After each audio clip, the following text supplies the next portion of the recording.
politik untuk menggunakan alat negara itu adalah lumrah gitu loh. Negara ini menggunakan kekuasaannya tapi tidak bermanfaat bagi masyarakat. Ini kan menunjukkan lembaganya disfungsi. Benar, negara gagal. Berhubungan dengan kepolisian ini takut gitu loh. Bukan hanya masyarakat sipil biasa, anggota kepolisian sendiri ketika ada masalah dan bermasalah itu takut juga sebenarnya.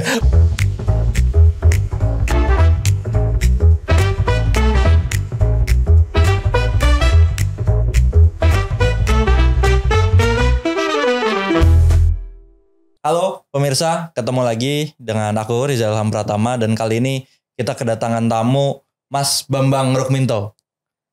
Apa yang mau dibahas hari ini? Salah satunya adalah soal fenomena-fenomena yang sering terjadi soal aparat kepolisian. Dan kayaknya Mas Bambang ini cukup banyak mengikuti soal itu. Alhamdulillah, seperti itulah. Mas, aku pengen memulai dari sini Mas. Ketika kita bicara polisi misalkan Mas ya. Kan orang-orang selalu berpikir bahwa polisi ini yang menjaga keamanan. Tapi ada yang menariknya Mas. Justru akhir-akhir ini nih kita lihat yang mewarnai media kita banyak kasus dari kepolisian. Sebetulnya apa sih Mas yang terjadi dan kenapa banyak bermunculan kasus-kasus ini satu persatu dari berbagai daerah Mas? Ya, sesuai tugas yang diberikan negara kepada kepolisian.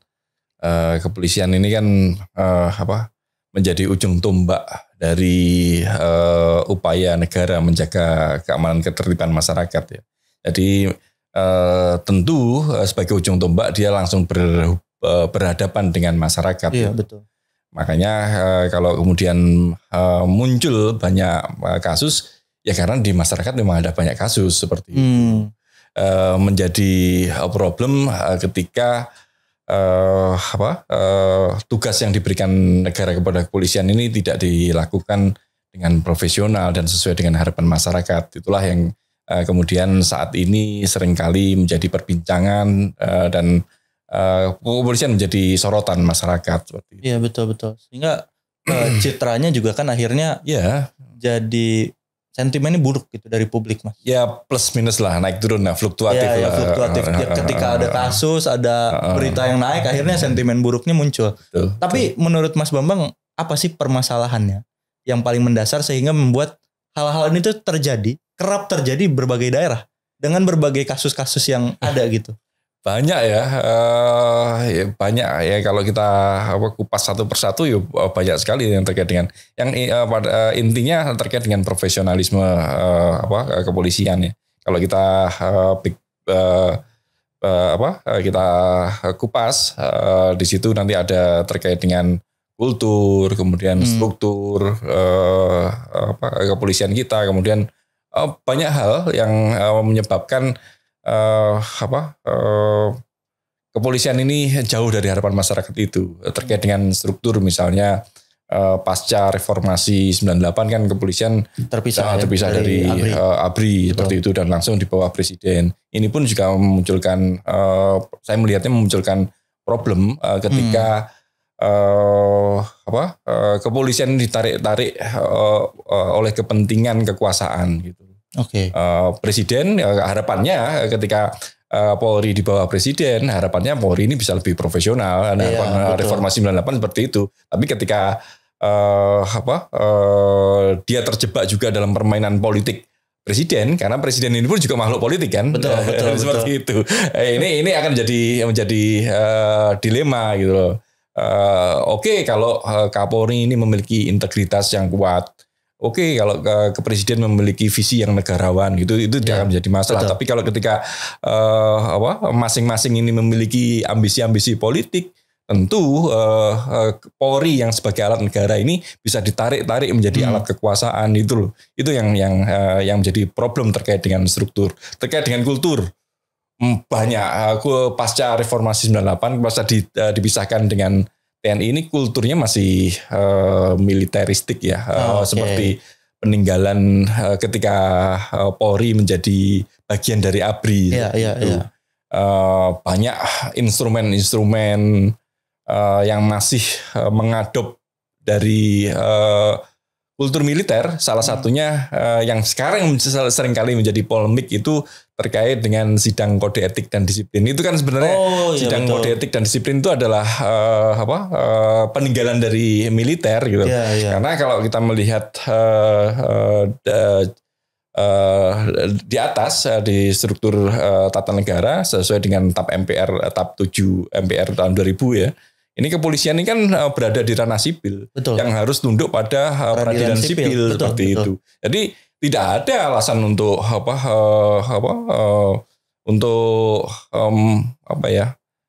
membentengi atau melindungi personil-personil yang melakukan pelanggaran pidana gitu. Lewat mekanisme internal. Lewat mekanisme internal terkait disiplin saja. Tapi ketika personil kepolisian melakukan tindak pidana, dia langsung masuk ke peradilan pidana seperti itu, dan tidak hanya diselesaikan oleh mekanisme internal gitu lah.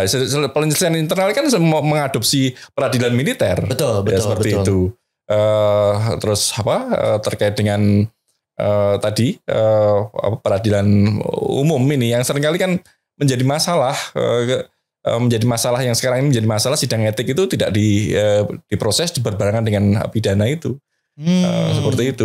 Makanya dan sekarang semuanya sedikit-sedikit mulai terkuak gitu loh. Ketika seorang yang dipidana, kalau sesuai dengan peraturan pemerintah 1 tahun 2003 itu ada aturannya terkait dengan pemberhentian personil kepolisian itu. Ini kalau seseorang sudah melakukan tindak pidana, copot PTDH jelas sudah. Ketika dia sudah diputus pidana langsung PTDH, tidak ada alasan. Jadi kalau selama ini yang terjadi kan sudah dipidana kemudian sidang etik disimpan lagi, diaktifkan lagi, bahkan dipromosikan naik pangkat. Ini kan jadi kacau. Artinya kepolisian kita tidak konsisten dengan melakukan penegakan aturan, penegakan perundangan seperti itu. Kalau seperti ini, bagaimana kita masyarakat bisa percaya kepada kepolisian? Betul. Saya tertarik tadi yang Mas Bambang sampaikan soal bagaimana akhirnya Polri masuk ke ranah politik cukup dalam ya.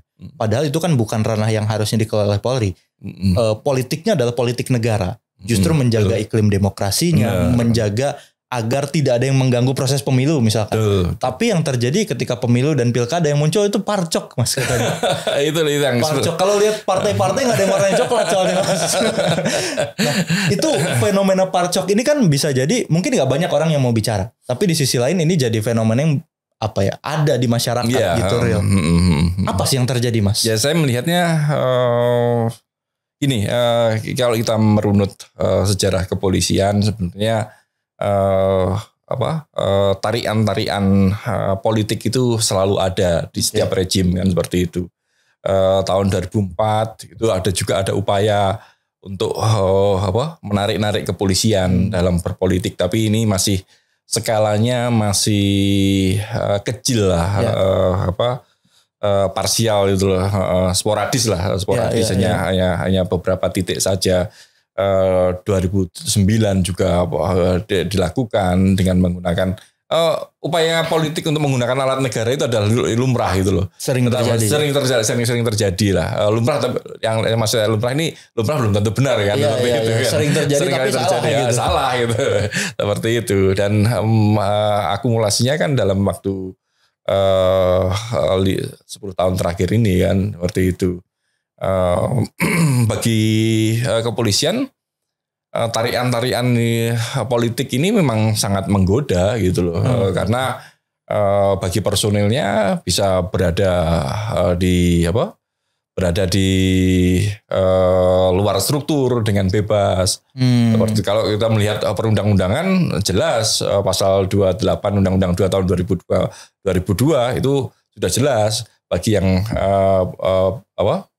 bertugas di luar struktur harus pensiun dini atau mengundurkan diri. Tapi faktanya kan tidak, karena di situ memang ada penjelasan kalau diperbolehkan bila ada dibutuhkan oleh negara dan mendapatkan rekomendasi dari presiden dan rekomendasi dari Kapolri seperti itu. Tapi kalau itu pun terkait dengan bidang keamanan. Tapi kan kalau semuanya bisa ditarik-tarik keamanan gitu loh. Sekarang kalau kita melihat fenomena bagaimana personil kepolisian menjadi Irjen Kementerian Pertanian, Kementerian industri, perhubungan, hampir semua kementerian. Bahkan BPOM ada loh Mas. Kalau di BPOM masih mungkin ya, karena kaitannya dengan keamanan, pengawasan. Tapi itu pun sebenarnya jauh ya, karena kan di lembaga-lembaga itu ada PPNS, pendidik pegawai negeri sipil, yang sebenarnya harus diberdayakan, bukan polisinya yang masuk ke situ. Karena kalau sudah masuk situ, pasti akan muncul konflik kepentingan seperti itu kan, antara menjadi penegak hukum atau menjadi pengawas di situ seperti itu. Itu akan muncul konflik kepentingan seperti itu.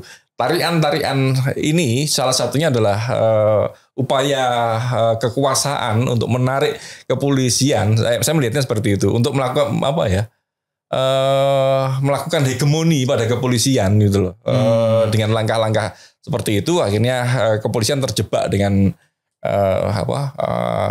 arus politik ini gitu. Jadi ketika muncul fenomena parcok tadi, ya itu adalah sesuatu keniscayaan, karena selama sekian tahun terakhir ini, beberapa tahun terakhir ini, polisi memang ditarik-tarik di ranah yang di luar dari tugas pokok dan fungsinya sebagai penegak hukum dan menjaga Kamtibmas seperti itu. Menggunakan polisi sebagai alat kekuasaan ini memang sangat efektif. Kepolisian memiliki kewenangan di penegakan hukum ini kan bisa mulai level bawah sampai tinggi, kecil atau besar, bisa menggunakan berbagai berbagai kasus sesuai dengan kewenangan itu untuk menjerat lawan-lawan politik seperti itu. Memang kalau kita lihat memang seringkali kan muncul pernyataan ya bahwa mana buktinya gitu loh. Kalau polisi ikut-ikut cawe-cawe dalam politik seperti itu. Ya memang tidak terlihat karena ini bentuk hegemoni kan seperti itu. Terasa tapi tidak terlihat. Orang polisi kalau di zaman Orde Baru dulu misalnya, bagaimana ABRI itu juga digunakan sebagai alat kekuasaan kan. Seseorang kalau dipanggil ke Koramil gitu kan zaman dulu itu udah takut. Kalau sekarang ya polisi lah, orang didatangin polisi sudah takut lah. Nah, sekarang nggak udah ada takut. Oh saya salah apa? Apalagi yang datang tuh 5 orang berseragam, takut lah. Dan kalau itu apakah itu melanggar hukum? Tentu tidak gitu. Tapi ketakutan itu kan ada gitu. Betul. Apalagi seorang kepala desa misalnya, seorang kepala desa yang mungkin pernah tentu menggunakan anggaran desa kan seperti itu. Ini ada kesalahan atau tidak ada kesalahan, ketika dipanggil oleh kepolisian pasti akan hatinya ciut lah nyalinya. Benar seperti itu. Ya akhirnya bagaimana setelah itu diberikan pesan-pesan politik untuk memenangkan salah satu kandidat seperti itu, ya nurut lah. Memang tidak susah untuk membuktikannya karena namanya hegemoni. Karena yang menarik itu ini Mas, kalau kita bicara soal parcok ini ya tadi betul dengan yang Mas Bambang sampaikan, saya sepakat bahwa power yang dimiliki kepolisian itu sangat besar. Dia punya intelijen yang bahkan jaringannya sampai ke level desa, punya kemampuan mobilisasi yang sangat besar. Dan tadi kalau misalkan bicara kasus kan sebetulnya kalau ada kasus harusnya polisi itu kan bukan menjadikan ini sebagai sandera. Tapi ini harusnya langsung diproses. Ketika ada kasus harusnya kan diselesaikan. Tapi justru sekarang banyak yang menganggap ya ini berbagai kasus-kasus yang ada ini dimunculkan untuk menjadi alat politik, Mas. Benar. Ya itu yang kita rasakan. Dan problemnya negara tidak memiliki alat untuk melakukan kontrol dan pengawasan pada kepolisian yang kuat gitu loh. Kalau kita melihat kasus-kasus misalnya kasus Firly Bahuri yang sekian lama lama. Kepolisian diberikan kewenangan, diberikan diskresi. Kewenangan itu bentuknya diskresi. Dia mau menaikkan statusnya itu kapan terserah, mau menangkap itu terserah mereka dengan alasan alat bukti yang cukup dan yang lain-lainnya itu kan. Tapi kan kita tidak punya negara tidak punya alat memaksa. Ini harus dilakukan, kalau enggak selesai. Tidak punya mekanisme seperti itu. Di sini memang problem terkait dengan salah satunya dengan hukum acara pidana kita ya, seperti itu. Makanya kawan-kawan mendorong revisi KUHP itu kan sesegera mungkin, karena kalau enggak kepolisian tidak diberikan batasan seperti itu kok. seenaknya saja orang apa itu diselidik sampai kapan penyelidikan itu dilakukan ya statusnya ya seperti itu. Masih diselidiki dan itu menjadi menyandera kan. Iya. Dan kita bisa berbuat apa? Itu negara memberikan kewenangan pada mereka itu. Nggak ada tenggat waktunya atau titik tertentu harus berhenti, nggak ada. Nggak ada. Tapi tadi soal ini juga Mas, lembaga yang mengawasi.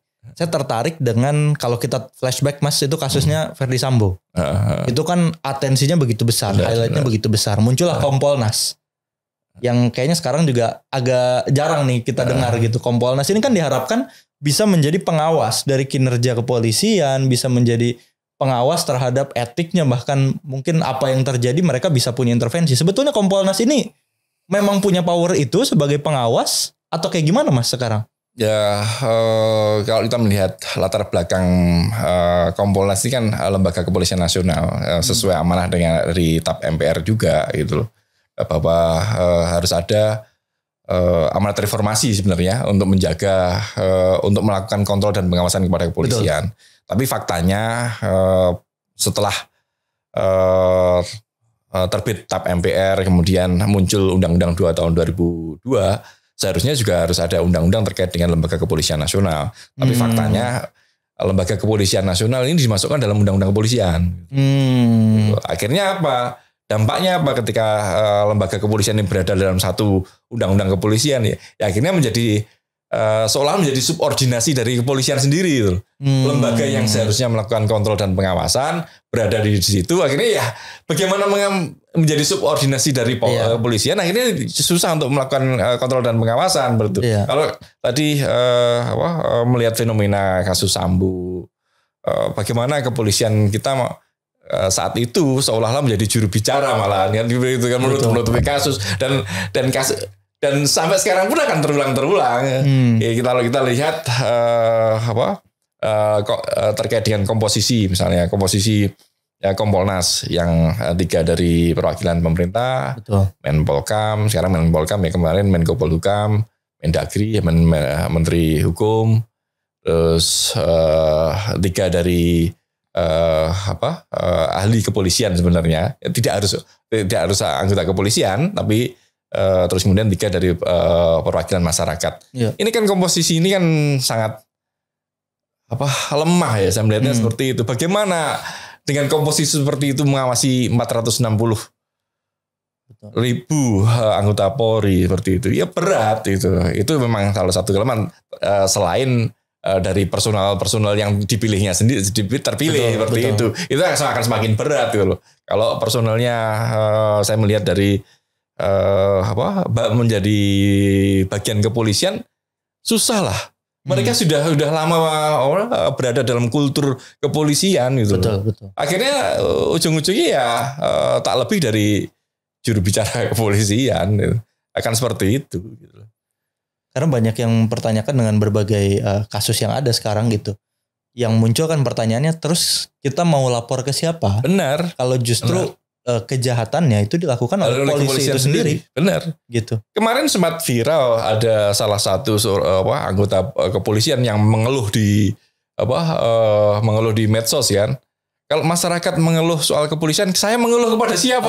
Seperti itu kan. Seorang brigadir kalau nggak salah. Yang mengeluh seperti itu benar. Satu sisi benar. Meskipun konyol juga sih.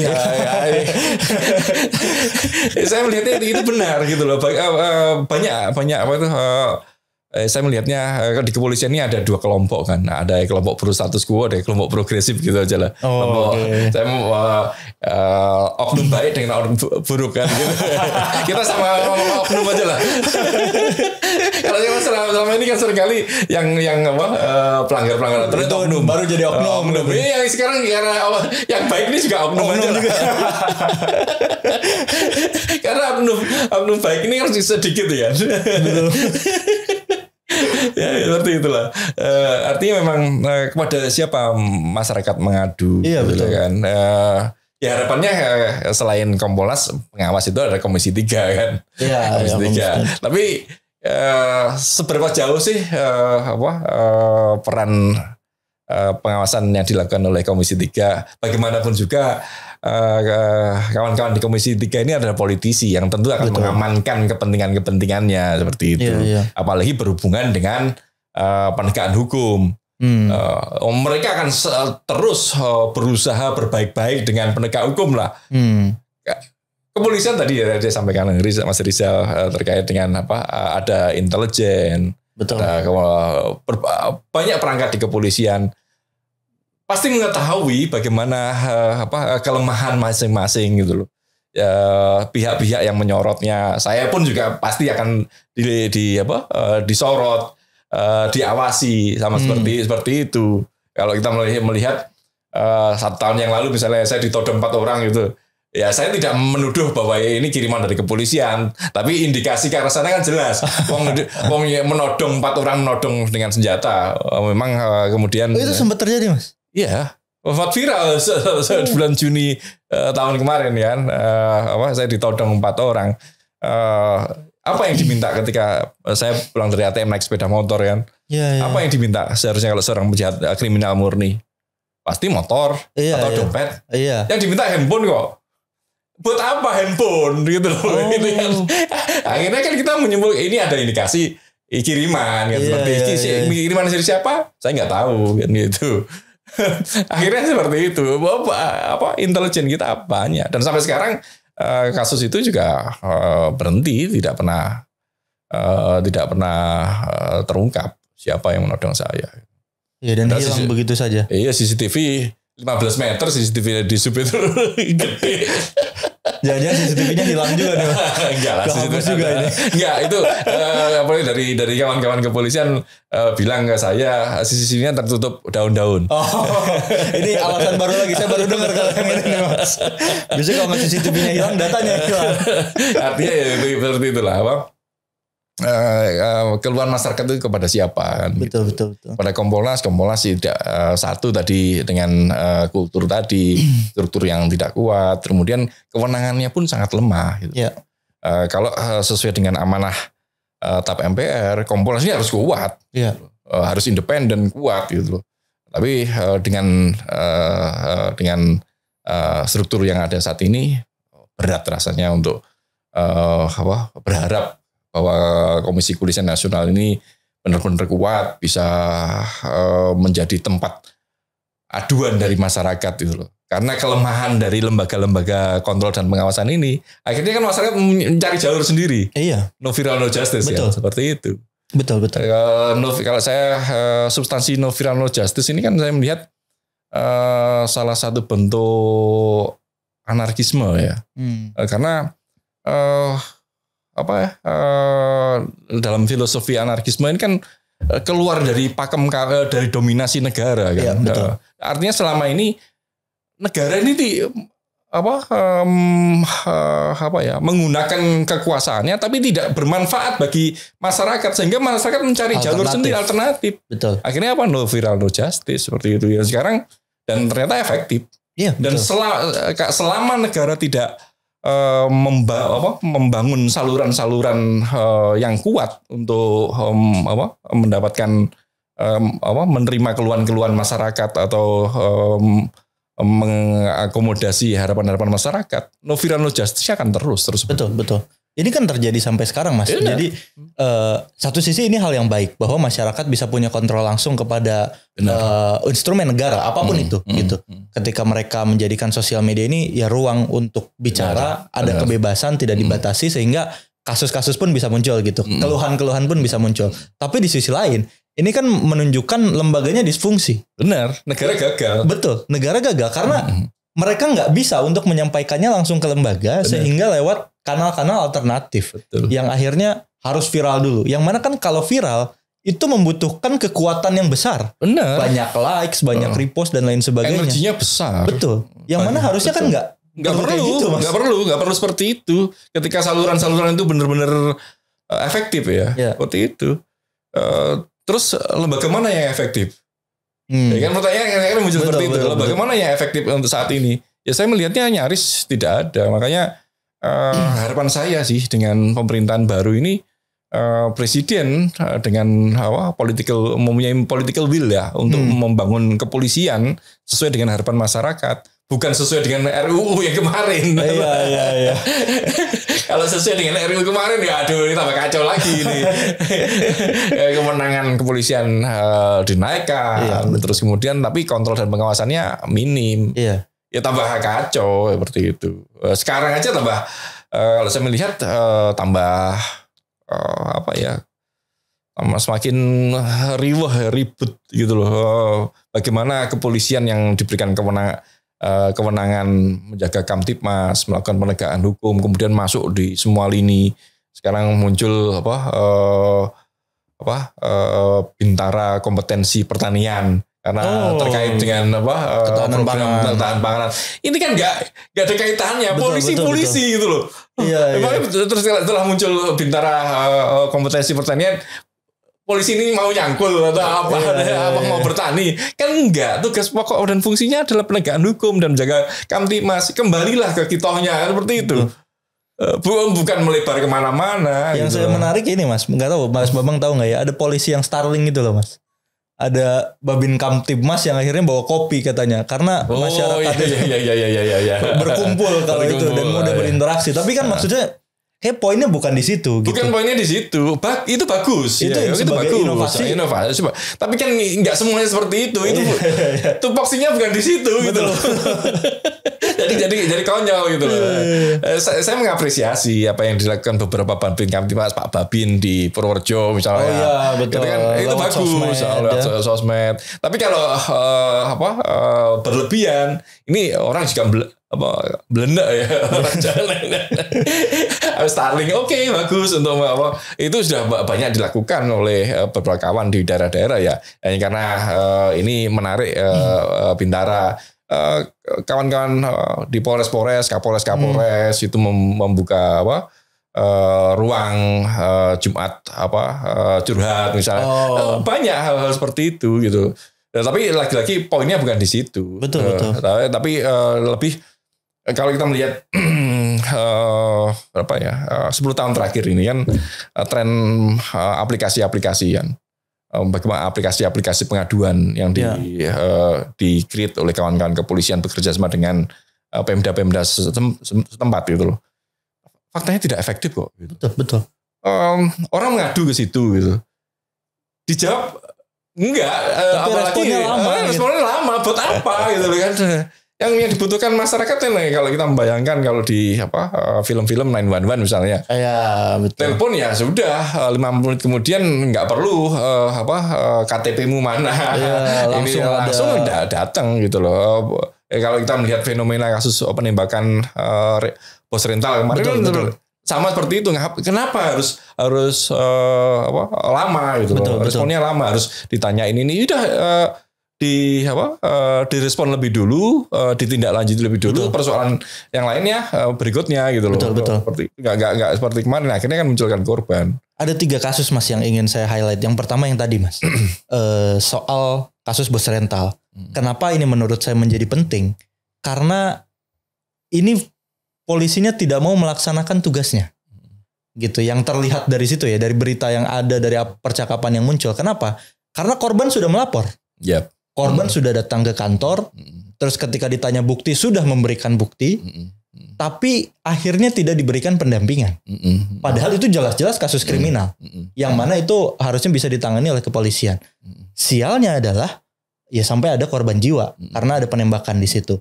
Tapi ini kan bukan hanya polisi melakukan tindakan abuse of power, tapi power yang dia miliki pun tidak bisa dilakukan dengan baik gitu, dengan optimal sehingga ada korban jiwa. Berarti kan dari fungsi dasarnya aja masih ada beberapa hal yang tidak sempurna. Bahkan banyak muncul Mas setelah kasus itu. Ya saya juga kadang lapor hilang malah dimintai uang, proses lama, tidak ditanggapi dengan baik, dan itu sering terjadi gitu Mas. Ini sudah sering terjadi dan dirasakan. Saya mendampingi seorang kawan juga udah melapor 4 tahun yang lalu kasus penggelapan di perusahaannya misalnya seperti itu. 4 tahun yang lalu, setahun yang lalu itu berhenti, sudah 3 tahun berproses, setelah itu berhenti. Setelah penyidik itu mendatangi terlapor misalnya. Ya, kemudian baru kenalan dengan saya, kemudian saya minta ke kawan-kawan di Polda Metro ditindaklanjut lagi. Sampai sekarang satu tahun nggak bergerak juga. Seperti itu kan, saksi-saksi sudah dikumpulkan, bukti sudah ada. Tapi lagi-lagi ini kan terkait dengan kultur. Kultur, kemudian terkait dengan integritas ya. Integritas kawan-kawan kepolisian ini berat untuk mengatakan bahwa mereka memiliki integritas yang kuat gitu loh. Memang sangat menyedihkan gitu. Bukan hanya di level yang terutama di level bawah pun juga melakukan hal seperti itu. Makanya beberapa waktu ini kan Polda Metro melakukan perombakan besar-besaran gitu. Mutasi buat apa? Saya pikir seperti itu. Kalau sekedar mutasi di internal di satu wilayah itu nggak memberikan dampak apa-apa. Kalau itu salah satu bentuk tour of duty, tour of area. Mereka yang bermasalah, terutama mereka yang bermasalah ya, lempar aja ke luar pulau misalnya. Pusing mereka, itu akan memberikan efek jera gitu. Tapi selama ini kan tidak. Kasus Sambo, salah satu yang didemosi kemudian mendapatkan promosi. Ya kembali lagi di Metro. Iya. Akhirnya kan demosi itu hanya sekedar parkir aja menunggu giliran gitu. Dan mungkin menunggu isunya reda juga itu. Pasti itu. Tapi kalau seperti sekarang kan nggak mungkin gitu loh. Nggak mungkin masyarakat itu jejak digital itu ada kok gitu loh. Betul. Berat ya, berbeda dengan 10-15 tahun atau 20 tahun yang lalu mungkin belum seperti saat ini ya. Orang bisa belum mengakses informasi. Kalau sekarang ya berat lah. Zamannya beda. Polisi harus berubah gitu loh. Kalau seperti ini dengan menggunakan cara-cara lama seperti itu, tambah masyarakat akan makin menolak dan akan mendesak. Betul. Soal mutasi itu kan menarik juga Mas. Banyak orang yang akhirnya marah. Kenapa? Karena yang dilakukan ketika ada orang bersalah adalah dimutasi. Dan itu dianggap selesai. Dianggap hukuman bagi polisi. Benar. Tapi kan bagi publik ya terus dimutasi kenapa? Iya. Dia tetap jadi polisi padahal melakukan kesalahan. Bahkan beberapa kesalahannya kasus pidana misalkan.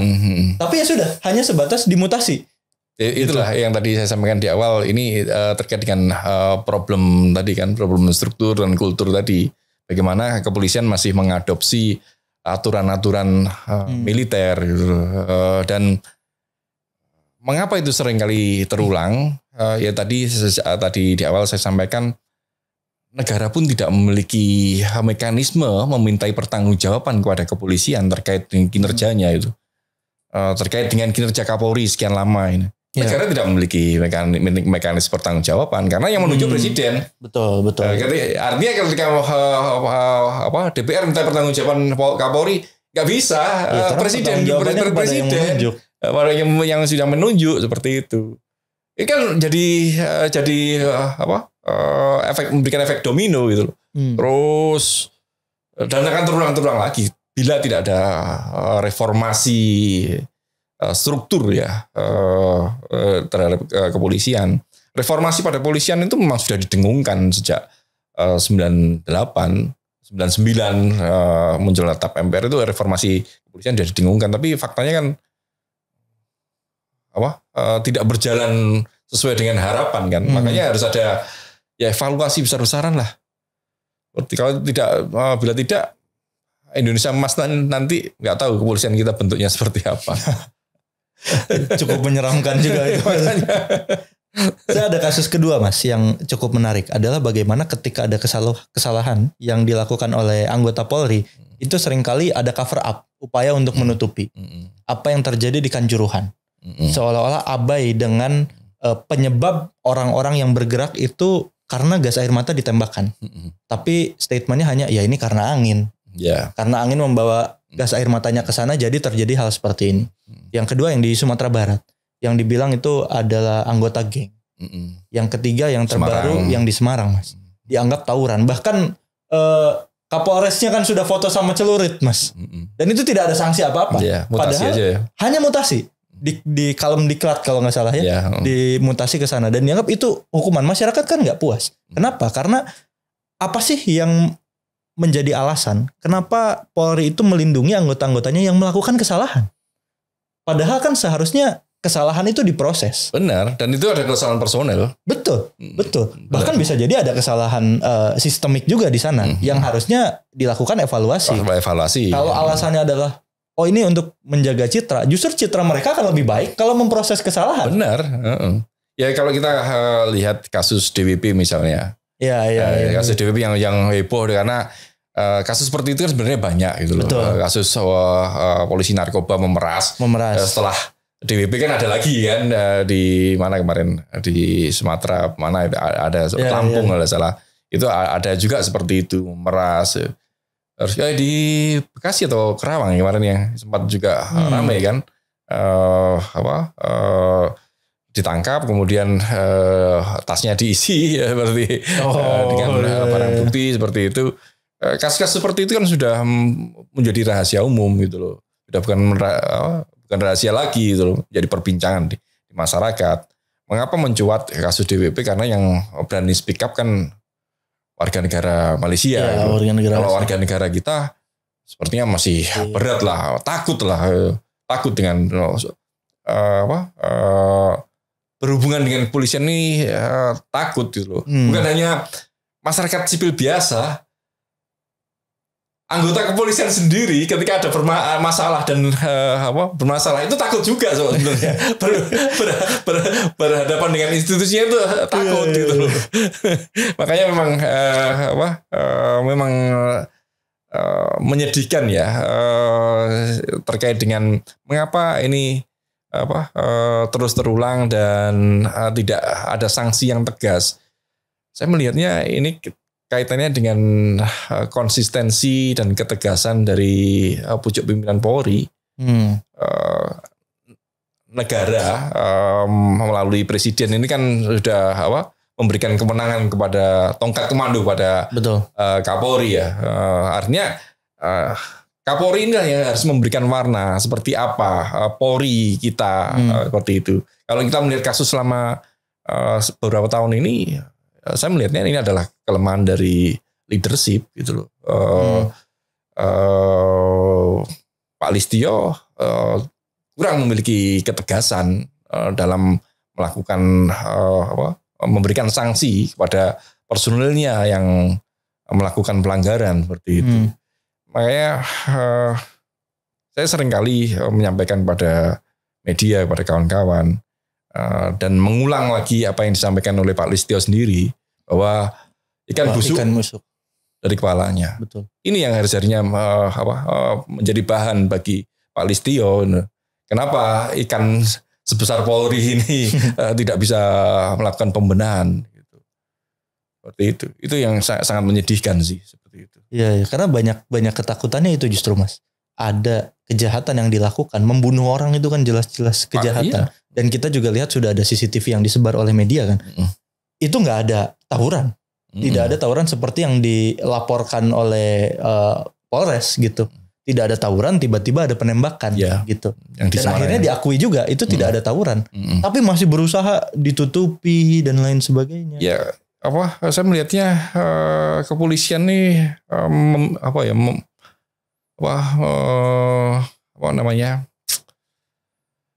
membikin citra bohong lah kan seperti itu kan dengan membuat fake image ya. Betul. Seringkali menutupi kasus dan ini terus beruntun kan mulai kasus Sambo. Kasus Sambo ditutupi terus persoalan yang seharusnya dibatasi menjadi persoalan personal individu anggota saja, ini ditarik menjadi masalah institusi ya. Betul. Maka akhirnya menjadi beban gitu loh. Beban bagi Polri sendiri gitu loh. Kasus Semarang misalnya, ini kan menjadi persoalan anggota menembak selesai dan tapi kemudian ditarik oleh Kapolresnya.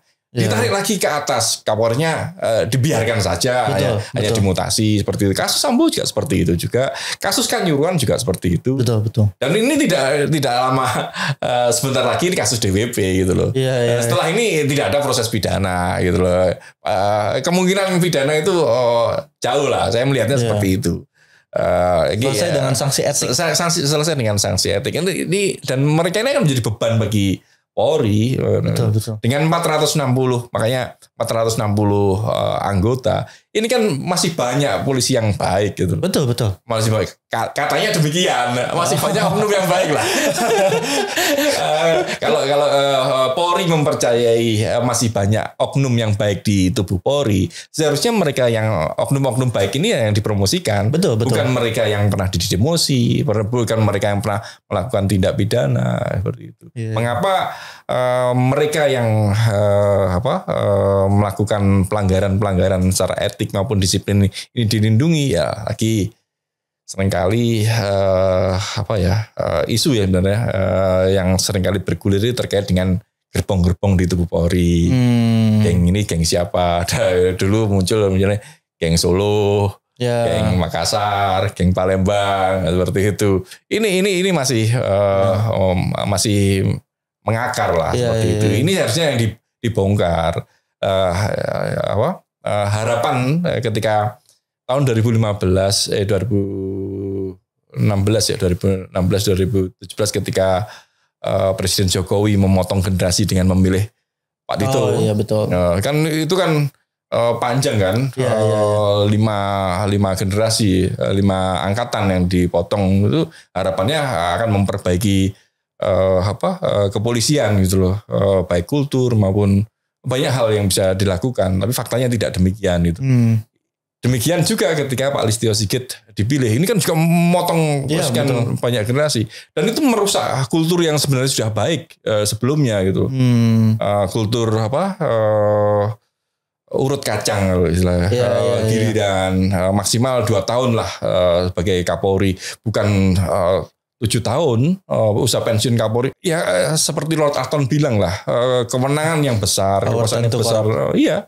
Ini kan akan cenderung seperti itu. Dan berpengaruh ke generasi Polri yang akhirnya bikin banyak perwira non-job justru. Akhirnya non-job. Sehingga disalurkan ke tempat-tempat publik. Ya kan jadi, akhirnya mengapa itu dilakukan itu? Pilihan-pilihan itu dilakukan tadi kaitannya dengan upaya hegemoni politik di tubuh kepolisian. Gitu. Akhirnya kan beruntun seperti ini. Bagaimana untuk mengupas benang ruwet ini ya? Melepas benang ruwet ini yang memang harus perlu saya sampaikan political will presiden lah. Betul. Dan presiden harus mendengarkan kawan-kawan kepolisian yang oknum-oknum kepolisian masih baik yang progresif tadi. Karena kalau tidak ya saya tidak bisa membayangkan kepolisian kita di Indonesia Mas nanti 2045. Kan tadi terkait blok-blokan ini kan sebetulnya urusan internal, tapi jadinya masalah publik dikecilkan jadi seolah-olah masalah blok. Iya. Yang terjadi di Sumbar misalkan polisi justru nembak polisi lagi Mas. Gara-gara satunya mau memproses kasus hukum justru. Ya, akhirnya jadi beruntun kan. Ini sempat saya sampaikan di salah satu media. Kasus di Sumbar yang polisi disolok ini kan. Polisi nembak polisi ini kan. Ini dua-duanya adalah korban dari sistem. Saya melihatnya seperti itu. Ketika peraturan itu tidak ditegakkan dengan konsisten, dampaknya seperti itu. Akan tembak-tembakan sendiri. Iya. Seperti itu. Akhirnya sebelumnya adu kuat. Karena gitu bukan bersandar lagi pada hukum, pada aturan, pada kepentingan. Betul. Kepentingan mereka ketika yang kemarin ini yang misalnya yang menembak ya, yang menembak ini kan kalau saya melihat jabatannya adalah Karoop. Oh iya, betul. Kabakop ini kan dia senior, udah memahami bagaimana peta yang ada di situ kan. Iya. Sementara yang ditembak adalah Kasat Serse, anak muda seperti itu. Ini masih dengan semangat idealismenya seperti itu. Akhirnya muncul konflik di situ. Loh, kepentinganku hilang deh. Akhirnya bukan penegakan hukum lagi. Diganggu. Seperti itu. Dan ini itu fenomena fenomena gunung es. Yang lainnya juga banyak. Betul. Kasus Galian C. Galian C di sini banyak. Iya, banyak yang jauh lebih besar lagi. Galian C belum kalian yang tambang emas, tambang. Betul. Kalau beberapa tahun yang lalu muncul Ismail Bolong yang di Kalimantan di Kalimantan Timur. Betul. Itu. Yang besar banget. Tapi sekarang juga nyaris hilang. Karena ada ada kepentingan-kepentingan gitu. Saya mau masuk ke fenomena yang ketiga, Mas. Ini banyak sering kita dengar, apalagi mungkin yang di Jakarta, Mas. Soal patwal, Mas. Ini kan baru-baru lagi rame. Tapi sebelumnya juga banyak orang kan yang sebel, Mas. Lagi macet tiba-tiba orang tetot gitu. Masuk sana masuk sini. Belum lagi yang arogan dan lain sebagainya. Dalam kondisi semuanya macet. Gitu. Jadi ada satu sentimen yang menarik, Mas, menurutku yang aku baca ya. Jadi banyak orang mulai, ini kan kita bayar pajak itu untuk membiayai negara. Tapi kalau pajak kita yang bayarnya ikut macet, yang kita bayarin justru pakai patwal, nutupin jalan orang dan lain sebagainya. Bahkan yang terakhir, Mas, katanya pejabat yang punya mobilnya sendiri bilang dia tidak ada di dalam mobilnya. Yang mana harusnya patwal itu kan melekat pada pejabatnya untuk mengawal pejabat. Ngapain mengawal mobil kalau tidak ada pejabatnya gitu. Akhirnya kan ini muncul sentimen soal keadilan, Mas, di masyarakat. Kenapa pejabat bisa punya privilege dan kenapa akhirnya kepolisian juga gitu yang jadi patwal kan biasanya dari kepolisian gitu. Justru tidak melakukan pendekatan-pendekatan yang lebih humanis sehingga bisa diterima. Justru pendekatan dengan kayak gitu tuh yang sering muncul di publik gitu. Soal ini gimana, Mas? Ya, terkait dengan arogansi itu soal lain kalau misalnya seperti itu.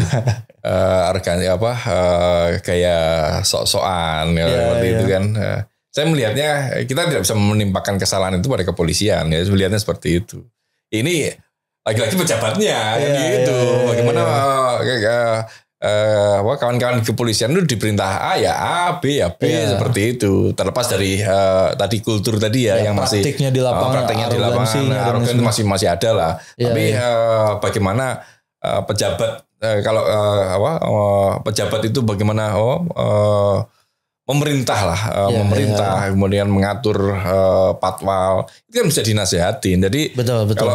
Kalau saya tidak bisa menyalahkan 100% pada patwalnya, tapi pada pejabatnya gitu loh. Itu yang sangat disayangkan gitu loh. Terlepas dari yaitu tadi gaya arogan lain-lain itu yang memang harus diperbaiki gitu loh. Karena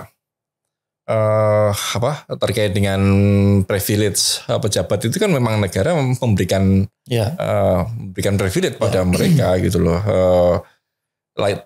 Tapi kan prakteknya ini kan tergantung pada masing-masing individu gitu. Tergantung pada pejabatnya dan pejabatnya bagaimana memberikan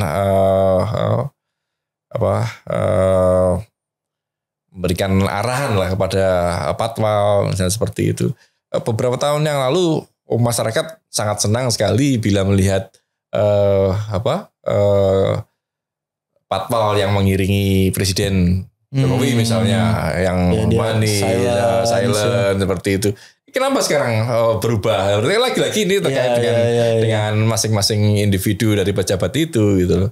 Saya melihatnya seperti itu dengan patwal ini. Iya, dan ya tadi soal arogansi dan lain sebagainya ini jadi kebiasaan nih, kultur aja yang berbeda lagi terkait dengan patwal-patwal yang dilakukan yang disewa lah gitu disewa oleh pengusaha. Kemudian kalau beberapa waktu yang lalu disewa untuk mengawal ke puncak. Itu yang sering itu, Mas. Seringkali yang seperti itu. Ini yang jadi masalah. Itu masalah. Kalau itu adalah masalah bukan masalah personil, ini masalah organisasi kepolisian. Bagaimana anggota kepolisian bisa disewa oleh mereka? Ini alat negara loh. Betul. Bukan alat individu atau alat pengusaha seperti itu.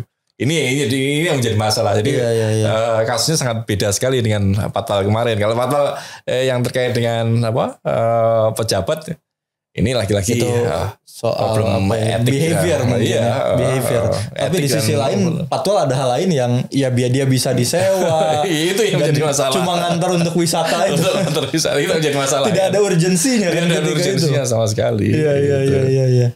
Karena ya itu tadi percakapannya justru muncul karena tadi ini kan iceberg, Mas ya.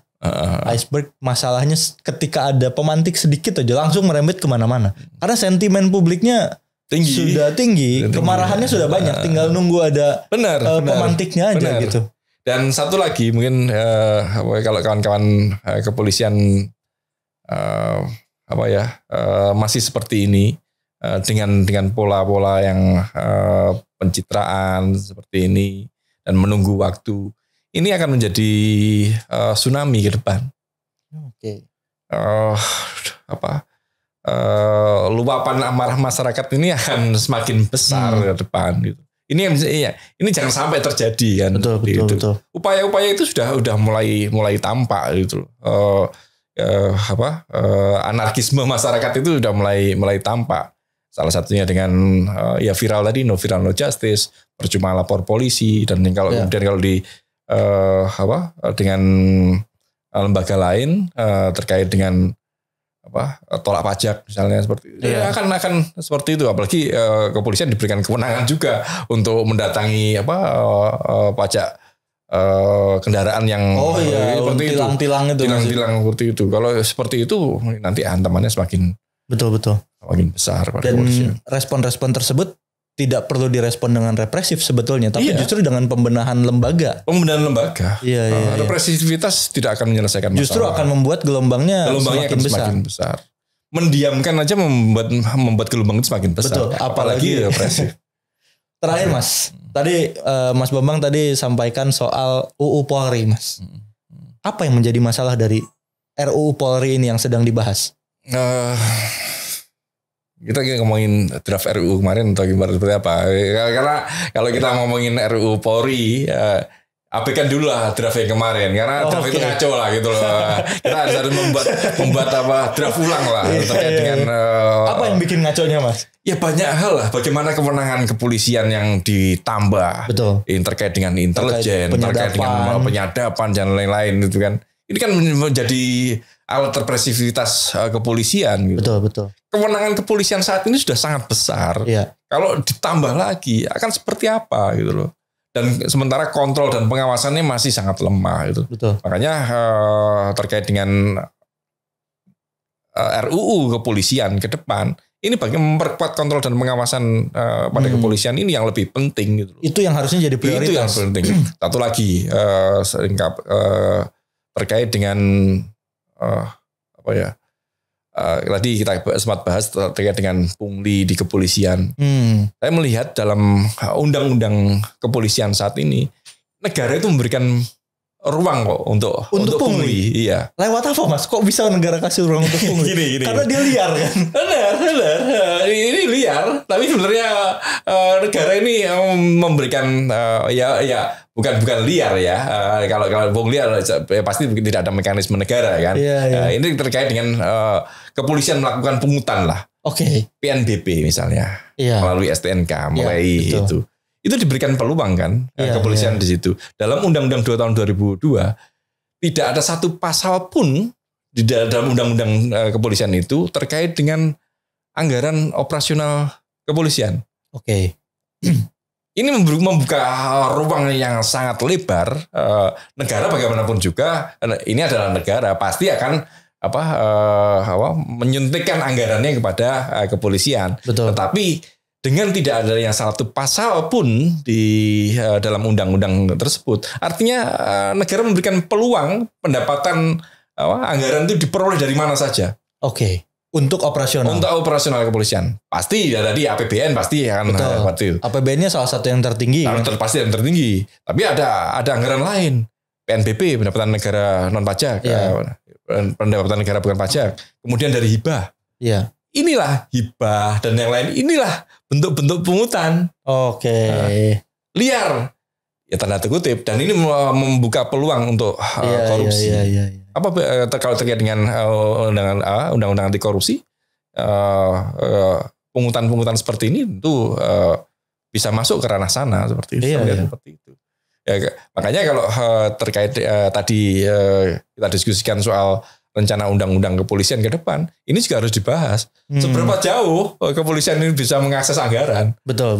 Karena kalau tidak, ketika muncul ada hibah misalnya, hibah ini kan sangat rawan gitu loh. Apalagi mekanismenya tidak diatur, Mas. Memang nanti akan dimasukkan ke PNBP ya. Tapi kan sangat rawan.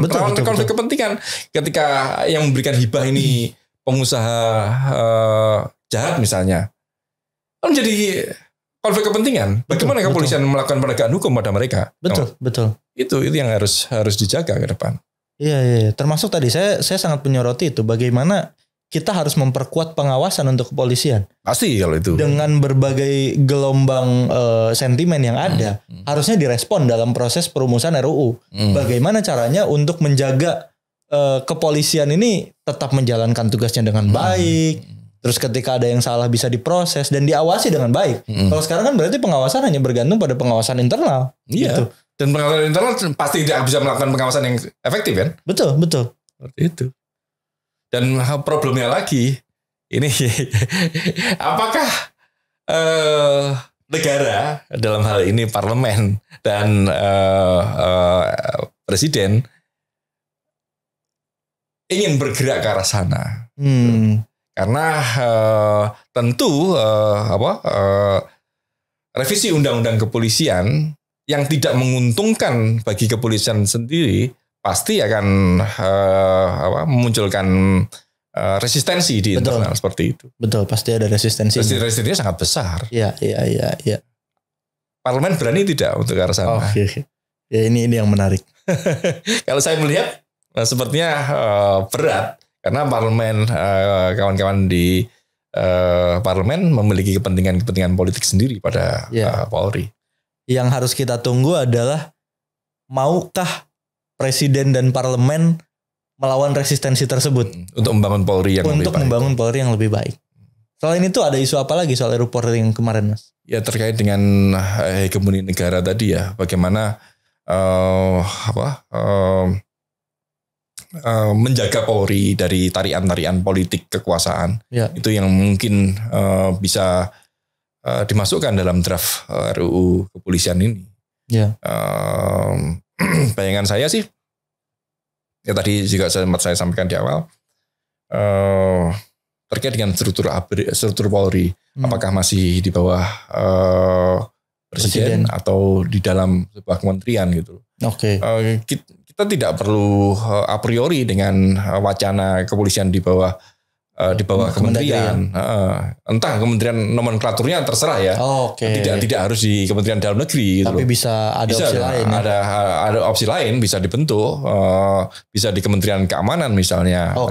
Bisa kementerian apapun lah nomenklaturnya seperti itu. Tidak perlu a priori terkait itu karena dengan di bawah kementerian ini tugas Polri juga akan lebih diringankan gitu loh. Kepolisian kan diberikan kewenangan terkait dengan perencanaan anggaran, perumusan kebijakan, kemudian juga sebagai pelaksana dan pengawasnya. Ya ini harus dibagi kalau kita ingin sehat gitu loh. Semua cycle-nya dipegang oleh satu institusi. Kapolri ya. Berat loh ini. Kita tidak ingin membebani Polri untuk profesional, tidak mungkin itu akan dilakukan semuanya seperti itu. Itu yang harus didorong ya kepada kawan-kawan. Tidak ada masalah kok kementerian Polri di bawah kementerian itu. Faktanya kalau kita melihat di sini aja lah. Apakah Panglima TNI bisa ditarik-tarik oleh kepentingan politik kementerian gitu. Kan tidak juga gitu loh. Panglima tertingginya tetap presiden gitu. Kapolri ya memang yang menunjuk presiden, tapi terkait dengan perencanaan kebijakan, perumusan anggaran serahkan kepada kementerian.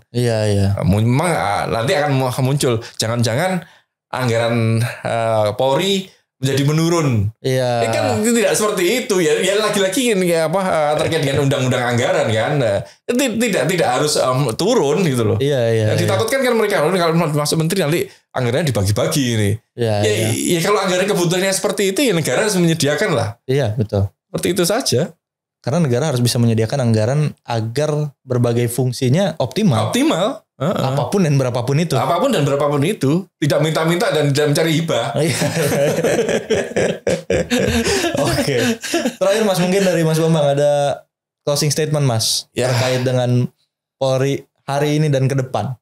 Ya kita berharap ke depan akan muncul sosok-sosok Polri yang memiliki integritas profesional, kita tidak bermimpi lah muncul Hugeng. Ya. Karena di era sekarang ini kalau ada polisi seperti Hugeng sangat sulit lah itu, sulit lah. Semua orang butuh makan gitu, ya pengen kaya, tapi jadi Polri ya jangan bercita-cita untuk jadi kaya seperti itu. Ke depan tantangan polisian ini memang sangat besar gitu, terkait dengan perkembangan teknologi, dinamika masyarakat, dinamika politik. Makanya memang dibutuhkan sosok-sosok yang memiliki visi besar terhadap pembangunan Polri ini, organisasi Polri ini. Polri ini tetap akan dibutuhkan sepanjang negeri ada gitu. Tetapi personil Polri yang buruk itu bisa kok ditinggalkan. Kapolri boleh berganti, tapi Polri ini tetap harus dijaga sepanjang negeri ini ada, sepanjang masa. Makanya kawan-kawan yang masih memiliki visi progresif, idealisme, integritas, ini harus diberikan ruang oleh negara untuk membangun Polri ke depan. Itu aja. Oke, terima kasih banyak Mas Bambang. Tadi perbincangan kita tentang Polri, semoga ini bisa menjadi titik yang mewarnai Polri ke depan justru semakin lebih baik Mas ya. Amin. Dan bisa di 2045 Indonesia emas, Polri-nya juga emas. Amin. Thank you. Sampai ketemu lagi di episode selanjutnya.